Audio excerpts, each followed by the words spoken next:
Bonjour à tous, bonjour à toutes. Je suis Sophie de la chaîne Les Petits Secrets de Femmes Bison Blanc et aujourd'hui c'est avec plaisir que je voudrais vous proposer une recette de savon shampoing. Une recette de savon shampoing en saponification à froid. Il y a certains avantages à faire les savons shampoing en saponification à froid, donc moi c'est ce que je choisis parce que je trouve qu'au niveau du résultat c'est ce qu'il y a de mieux. Et j'ai pas à utiliser les produits SCI, enfin les choses un peu voilà, qui sont pas forcément toujours tolérées par la peau.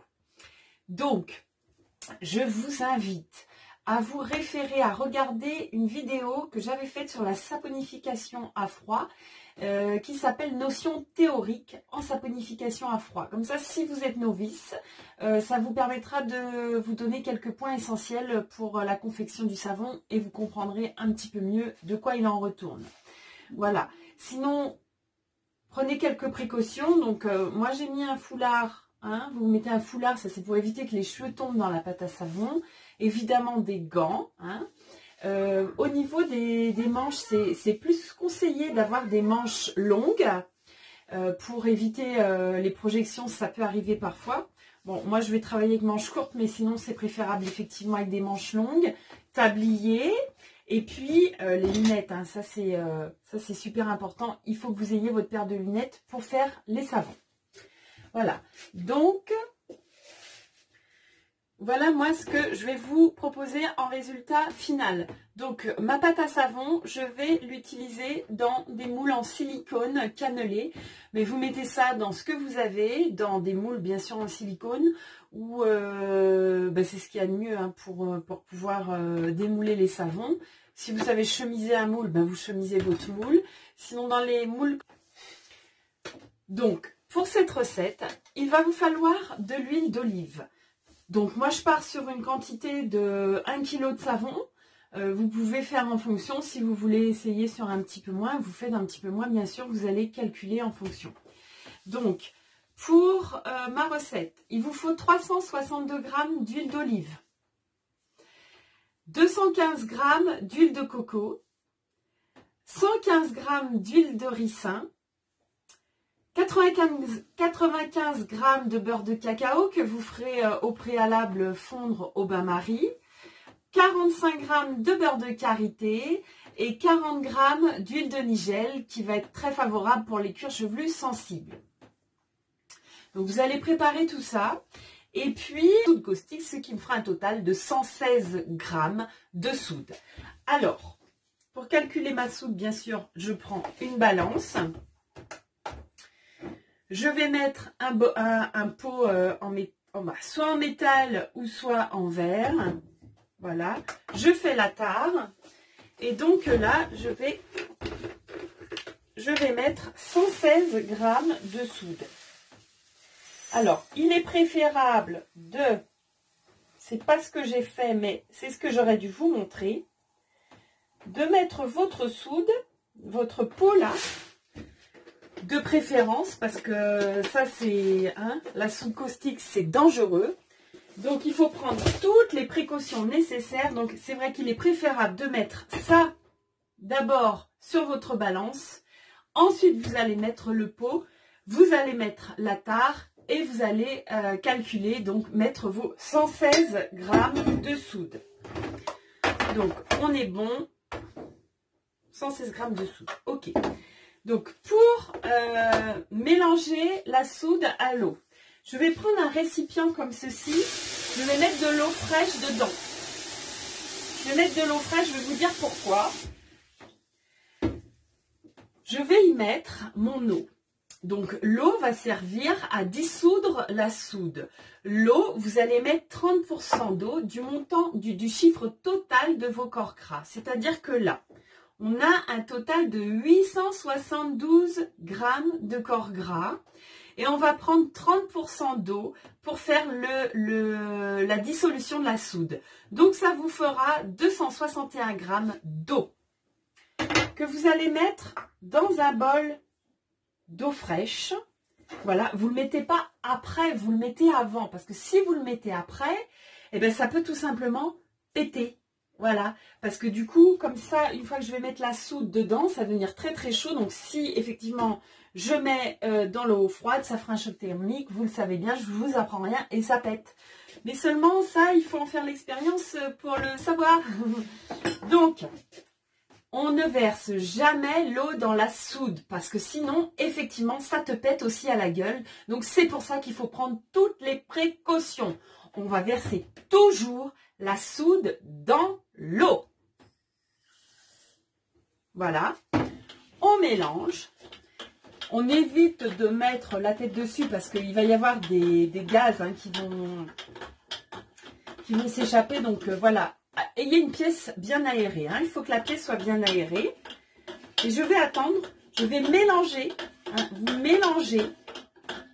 Parce que si vous ne mélangez pas, si vous laissez la soude comme ça, elle va faire un dépôt dans le fond, elle va se cristalliser, ça va être dur et vous ne pourrez plus rien en faire après. Donc vous mélangez, vous allez voir que là, ça chauffe d'un coup. C'est pour ça que je la mets dans l'eau, parce que du coup, ça va me permettre de refroidir ma soude plus rapidement. Il faut que vos corps gras et que votre soude soient à peu près à la même température. Hein. Donc il faut effectivement, là ça chauffe, hein. Je ne sais pas à combien c'est de degrés, mais c'est clair que ça dépasse les 50-60 degrés, et peu importe. Et là, une fois que vous avez mélangé, vous allez le voir de toute façon parce que au départ, l'eau va être opaque et puis petit à petit, elle va devenir translucide. Vu la chaleur, c'est très rapide au niveau de la dissolution de la soude. Une fois que ma soude, elle est prête, je la réserve dans un côté en sécurité. Voilà. Et je vais attendre qu'elle atteigne la température idéale qui va correspondre à la température de mes huiles et mes corps gras pour pouvoir effectuer le mélange. Donc, voilà. Donc, moi, j'ai déjà préparé mes corps gras. Donc là, j'ai mis ici mes 215 g d'huile de coco. Je vais rajouter mon huile d'olive. Voilà. Je vais rajouter en fait tous mes corps gras que j'avais déjà préparés au préalable. Tous mes corps gras. Mon huile d'olive. Mon huile de ricin. Mon beurre de cacao que j'aurais bien sûr fait fondre au bain-marie au préalable avec mon beurre de karité. Ça, vous pouvez les faire fondre ensemble au bain-marie, c'est pas un souci. Hein. Voilà, donc je vais mettre tous mes corps gras. Je préfère faire toutes les étapes vraiment avec vous pour que vous puissiez les refaire avec aisance et confiance, parce que c'est quand même pas rien d'utiliser la soude caustique, ça peut être dangereux. Donc je vous le redis, référez-vous à ma vidéo quelques notions théoriques en saponification en froid, ça vous apportera, ça vous aidera quoi, parce que là quand c'est la première fois comme ça, c'est pas évident. Donc vous mettez tous vos corps gras ensemble. La phase liquide et la phase grasse doivent se faire environ entre 20 et 30 degrés. Donc à température ambiante, c'est assez idéal. Après, il ne faut pas qu'il fasse trop frais en fait. Hein. Donc il faut que vos huiles et corps gras fassent entre 20 et 30 degrés. Et pareil pour la soude une fois refroidie. Quand vous allez faire le mélange des deux, il devrait y avoir pas plus de 2 degrés d'écart entre la soude et les corps gras. Donc faites bien attention, ne mettez pas une soude trop chaude dans vos corps gras parce que ça pourrait chauffer votre phase huileuse et puis ça pourrait la foutre en l'air. Hein. Donc voilà, veillez bien à essayer de ne pas dépasser les 2 degrés entre les deux phases. Donc vous allez récupérer ensuite votre soude. Ok, là j'ai mes corps gras qui sont prêts, donc faites bien attention parce que ça brûle, hein, ça plaisante pas. Et tout doucement, tranquillement, vous allez faire couler votre soude avec un filet gentil. Vous n'allez pas verser toute la soude directement. Et du coup, vous allez pouvoir en même temps effectuer votre mélange. Voilà, donc vous versez tranquillou la soude dans l'huile en mélangeant toujours constamment et en ne faisant pas comme moi, c'est-à-dire n'oubliez pas de mettre vos lunettes.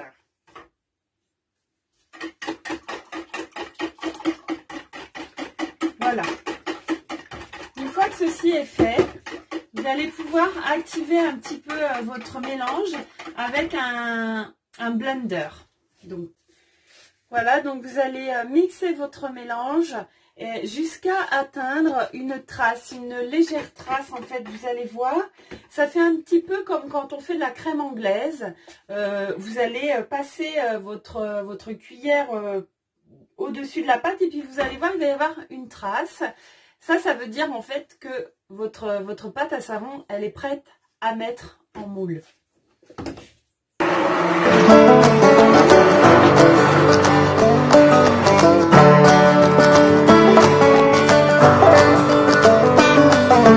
Voilà, vous allez voir que votre pâte a légèrement épaissi. Hein, donc moi j'ai attendu bien la trace. Donc là c'est presque limite mayonnaise. Hein. Mais sinon vous avez juste à voir une petite trace. Ça épaissit un petit peu et c'est suffisant. Et là vous tardez pas, vous allez la mettre en moule. Donc moi j'ai mes petits moules comme ceci. Hein. Ben voilà, j'envoie ma pâte à savon. Et une fois que j'aurai mis ma pâte à savon dans les moules, je vais attendre minimum 24 heures avant de les démouler. 24 heures, ça peut être même un petit peu plus. Si vous voyez que c'est un petit peu, si c'est pas assez ferme, ben vous attendez un petit peu, vous prenez votre mal en patience et vous attendez pour démouler. Une fois que vous aurez démoulé vos savons, il va falloir encore vous armer d'un peu de patience et d'attendre minimum 4 semaines de cure afin que la saponification continue. Parce qu'en fait, elle va continuer encore pas pour 4 semaines et en même temps, elle va, ça va diminuer au niveau de la quantité d'eau dans votre savon. N'oubliez pas, jamais, à chaque fois que vous faites un savon, de faire le test de la langue, c'est-à-dire que vous allez mettre le bout de la langue sur votre savon. Si vous ressentez des picotements, c'est que votre savon est caustique. Hein. Donc ça, vous pouvez le faire en principe, même après avoir démoulé, au bout de 2-3 jours, on ne ressent pas ce picotement-là. Mais de toute façon, ce qui est important, c'est de toujours le tester à la fin de votre cure. Hein. Si vous sentez que ça pique, alors là, vous laissez tomber. Hein. Le savon, vous pouvez à la rigueur l'utiliser en le râpant et en le diluant avec de l'eau pour faire de la lessive, c'est ok. Mais pour le corps, non, on ne va pas l'utiliser. Voilà, je vous invite vraiment à vous référer encore et encore à ma vidéo sur les notions théoriques de saponification à froid. Voilà, c'est donc l'heure du démoulage. Donc là, nous sommes 24 heures plus tard et je peux démouler mes petits savons. Alors, à partir de ce moment-là, qu'est-ce qui va être important de faire? Je le dis, je le répète, c'est d'attendre avant d'être utilisé. Vous allez attendre la cure. La cure qui va être de 4 semaines afin que la saponification soit complètement terminée et que votre savon ne soit pas du tout caustique. Voilà. Ces savons-là, ils vont, ça se garde mais très longtemps, ça se garde des années. Hein. Mais effectivement, c'est peut-être pas nécessaire d'en faire des trop grosses quantités. Mais sachez que c'est des petits cadeaux toujours sympas à offrir pour les anniversaires, les fêtes ou autres, enfin n'importe, pour les petits cadeaux. Effectivement, la quantité que je vous ai donnée, ça donne tout ça. Donc c'est vrai que ça fait peut-être un petit peu beaucoup de cadeaux. Mais je vous ai mis dans la vidéo, quand je vous ai parlé des quantités, je vous ai noté les quantités, je vous ai après noté d'autres quantités où j'ai tout divisé en deux pour que vous ayez la moitié de cette quantité-là, donc environ 500 grammes de savon. Vous pouvez encore rediviser ça par deux si vous le voulez. Vous divisez tous les corps gras par deux, la soude par deux et l'eau par deux. Et donc, vous aurez comme ça une petite quantité de savon. Vous n'aurez que quelques savons. Voilà. Pour utiliser votre savon shampoing, la méthode est très simple. Vous mouillez vos cheveux, Vous allez passer votre savon shampoing sur votre cuir chevelu comme ceci. Voilà, et puis après, hein, vous faites votre shampoing, vous allez voir, ça va mousser. La mousse, elle est très onctueuse, très agréable. C'est vraiment une recette super. J'ai essayé pas mal de recettes. Celle-ci, je l'ai peaufinée. J'ai travaillé longtemps avant d'avoir un résultat comme ça. J'espère en tout cas que ça vous satisfera, que vous serez content de faire votre savon parce que ça, c'est vraiment des choses super à faire. Et puis, que vous serez ravis du résultat. Je vous souhaite une belle journée, une bonne, comment on dit déjà, saponification, parce que moi j'adore faire ça. Et puis, une petite chose aussi qu'il faut absolument que je vous dise, c'est que quand vous allez faire les savons shampoing comme ça avec en saponification, vous allez voir que des fois, vous pouvez avoir les cheveux qui sont un petit peu secs, qui sont pas comme quand vous utilisez les shampoings du commerce. Alors, la petite astuce formidable, c'est que vous allez rincer quand vous avez rincé votre shampoing, quand vous avez fait votre shampoing, vous rincez bien, vous allez faire un rinçage avec une eau vinaigrée, du vinaigre blanc. Vous mettez un peu de vinaigre blanc, vous mettez de l'eau et vous allez rincer vos cheveux avec ça. Ça va refermer les écailles et vous aurez plus cet effet sec comme ça que vous pourrez constater. Vous ne le faites pas à chaque fois, mais vous pouvez le faire de temps en temps. Quand vous sentez que c'est nécessaire, vous le faites. Voilà, je vous souhaite une belle journée, je vous souhaite plein de belles choses, l'amour dans votre cœur et la joie dans vos vies.